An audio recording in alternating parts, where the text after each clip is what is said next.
आए। दादाजी है ना आपके मन में ये प्रश्न? तो मैं बता देना चाहता हूं, हमारा जन संवाद का कार्यक्रम पिछले कई सालों से चल रहा है। उसके संबंध में आज हम आपके गांव में आए हैं और आपके गांव आने का उद्देश्य हमारा सिर्फ यही है कि जनता लोकतंत्र में जागे, अपने अधिकारों को पहचाने। आपको मालूम होगा कि लोकतंत्र में असली मालिक कौन है? जनता। वोट कौन डालता है? एक आम आदमी वोट डालता है, लेकिन वोट डालने के बाद हम 5 साल के लिए सो जाते हैं। और जब ये नेता जनप्रतिनिधि हमारे क्षेत्र में आते हैं, हमने जिन्हें विधायक बना के भेजा, जिन्हें सांसद बना के भेजा, और जब ये हमारे क्षेत्र में आते हैं तो हम इनसे प्रश्न नहीं करते। ईमानदारी से बताना, मैं शिक्षा से ही बात शुरू करूंगा। आपके गांव में भी सरकारी स्कूल होगा और उस सरकारी स्कूल की क्या स्थिति है, आप ईमानदारी से बताना।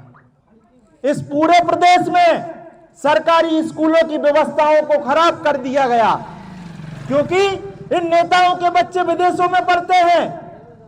किसान, मजदूर और गरीब का बेटा सरकारी स्कूल में पढ़ता है। तो ये नेता नहीं चाहते कि आपका बच्चा पढ़े, आपका बच्चा लिखे, पढ़ लिख कर डॉक्टर बने, इंजीनियर बने। अगर वो पढ़ गया तो इनसे प्रश्न पूछेगा। और आप समझना, इस देश में 2 प्रकार की शिक्षा चलती है, गरीबों के लिए अलग शिक्षा और अमीरों के लिए अलग शिक्षा। नेताओं के बच्चे तो अपनी शिक्षा विदेशों में पूरी करते हैं, तो हमारे क्षेत्र की शिक्षा व्यवस्था को चौपट कर दिया गया। और जब किसानों की बात आती है, आज आप देख लो, हर गांव में बेरोजगार युवा बैठा हुआ है। ईमानदारी से बताना, पढ़े लिखे युवा बेरोजगारों की संख्या बढ़ गई गांवों में। बताओ, गलत बोल रहा हूं क्या मैं? अब बात आई विकास की, तो दादाजी ईमानदारी से बताना, आपके यहां से नेशनल हाईवे निकल रहा है, क्या आप उसके मुआवजे से संतुष्ट हैं? हो क्या आप संतुष्ट? ये नेता झूठे किसान पुत्र बनते हैं, और जब किसानों की मुआवजे की बात आती है, हमारी विधानसभा में रेलवे लाइन आ रही है बुधनी विधानसभा क्षेत्र में, तो आप मानोगे नहीं, 1 एकड़ का मुआवजा 8.5 लाख रुपए मिल रहा है। एक किसान की 5 एकड़ जमीन उसमें जा रही है, तो कितना हो गया वो? 8 पंजे 40 लाख। और वहां पर जो जमीन की वैल्यू क्या है? 50 लाख रुपए एकड़। उस किसान ने सरकार से एक क्षय मृत्यु की मांग करी है, पूरे परिवार के साथ, 20 सदस्यों का परिवार है, और उनकी जमीन पूरी रेलवे में जा रही है। उनने कहा, भैया या तो हमें जमीन के बदले जमीन दिलाओ, हमारी 5 एकड़ जमीन जा रही है तो आप 5 एकड़ जमीन दिलाओ, नहीं तो वो पूरी 5 एकड़ के मुआवजा में 1 एकड़ जमीन नहीं खरीद पा रहा। अब ईमानदारी से बताइए आप, वे बेचारे का करे और का है जब जमीन ही नहीं खरीद पाए। तो हमारे नेताओं को लोकसभा में हमने मामा जी को भेजा है, ये क्यों प्रश्न नहीं उठाते? आपको हमने चुन के लोकसभा भेजा, आपके सांसद माननीय दर्शन सिंह चौधरी जी है, उनको लोकसभा में ये प्रश्न उठाना चाहिए ना, कानून बनवाना चाहिए ना कि किसानों को बाजार मूल्य से 4 गुना मुआवजा मिलना चाहिए। ये क्या कर रहे हैं वहां पर? अरे आपकी रक्षा कानून करेगा, और हमारे देश में कानून से ही नागरिकों को अधिकार मिलता है। ये नेता और सांसद विधायक आपकी रक्षा नहीं करेंगे। जब लोकसभा में ये कानून बन जाएगा कि बाजार मूल्य से 4 गुना मुआवजा किसानों को मिलना चाहिए, तो वो आपका हक हो गया। लेकिन ये नेता झूठे किसान पुत्र बनते हैं। जब चुनाव चलते हैं, दादाजी ईमानदारी से बताना, आपका गेहूं जब चुनाव चल रहा था, भाजपा की सरकार थी, घोषणा पत्र में क्या कहा गया था कि 2700 रुपए प्रति क्विंटल खरीदेंगे। ईमानदारी से बताना, धान का क्या कहा था? 3100 रुपए प्रति क्विंटल खरीदेंगे एमएसपी पे। आपकी धान 3100 बिकी क्या? क्रांति धान नहीं बिक रही ना। 2650 कितना रेट है? 2350 नहीं, 2369 रुपए प्रति क्विंटल बिक रही है। तो इन नेताओं को सिर्फ वोट के समय किसानों की याद आती है।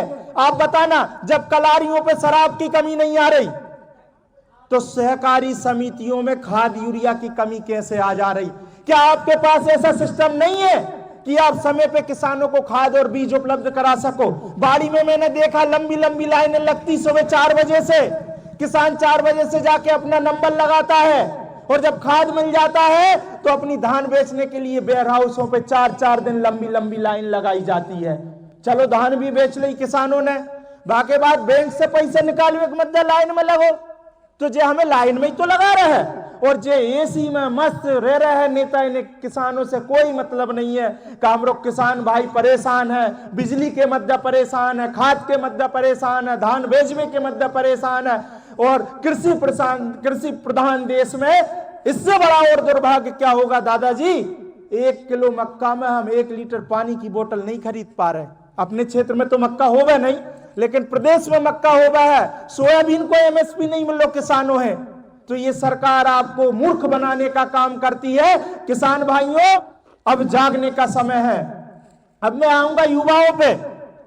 बड़ा ही दुर्भाग्य है कि हमारे युवा, जिससे हम उम्मीद करते हैं कि वो राष्ट्र का विकास करेंगे, गांव का विकास करेंगे, एक माता पिता की वो आशा होती है, पूरे गांव की आशा होती है हमारा युवा, लेकिन आज हमारा युवा किस दिशा में जा रहा है। आज इस शराब की वजह से न जाने कितने युवाओं को हमने खो दिया।